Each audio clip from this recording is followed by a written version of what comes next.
So who's Anthony Joshua gonna fight next? Kubrat Pulev or Alexander Usyk? Let's talk about it.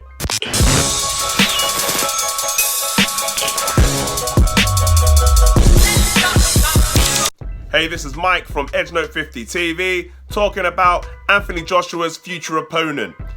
It's going to be either two options, Alexander Usyk or Kubrat Pulev. Now this is interesting. Now based on the rumours that was going around, it looked like the IBF and the WBO was both going to do their mandatories, call them at the same time. But it looks like now that the WBO have gone rogue and simply have just called their mandatory, which means that Anthony Joshua's got 30 days to agree to a fight with Alexander Usyk.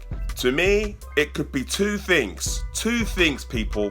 Number one, it could be that the IBF and the WBO have both come to a mutual agreement together that the WBO will go first and call their mandatory, which means that Anthony Joshua will fight Alexander Usyk, and then the IBF will call their mandatory, and that means that Anthony Joshua will fight Pulev.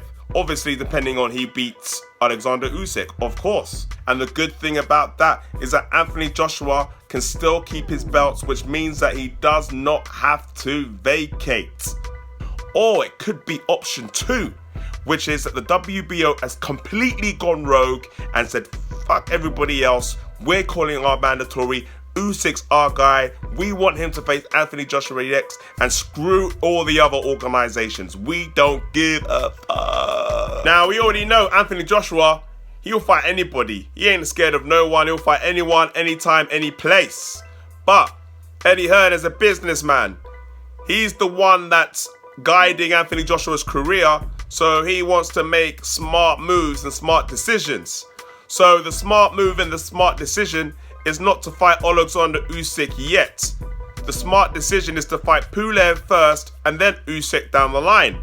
So the question is that if they've already, IBF and WBO have already agreed, then it's got no choice. Fight Usyk and fight Pulev afterwards. But I don't know if that's what Eddie Hearn wants. So I believe that Eddie Hearn is probably going to speak to the IBF and WBO and ask them to switch it round.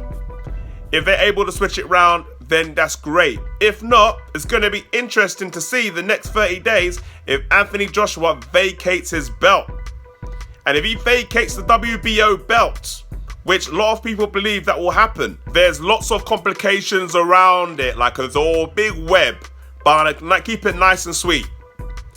If the IBF and the WBO negotiate and they agree that the IBF does their mandatory first and the WBO goes after, then it will be Usyk versus Chisora, and then Joshua versus Pulev.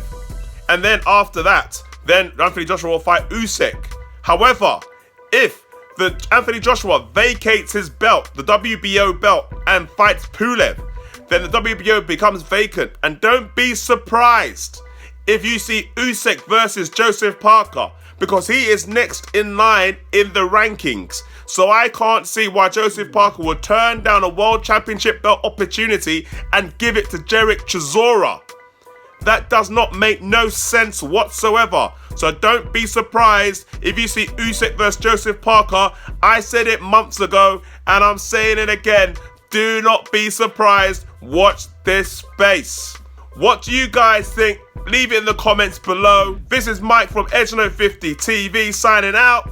Interesting times ahead. Anything else you want me to talk about, let me know and I'm gonna talk about it. Hey, thanks for watching the video. If you like this content, what you waiting for?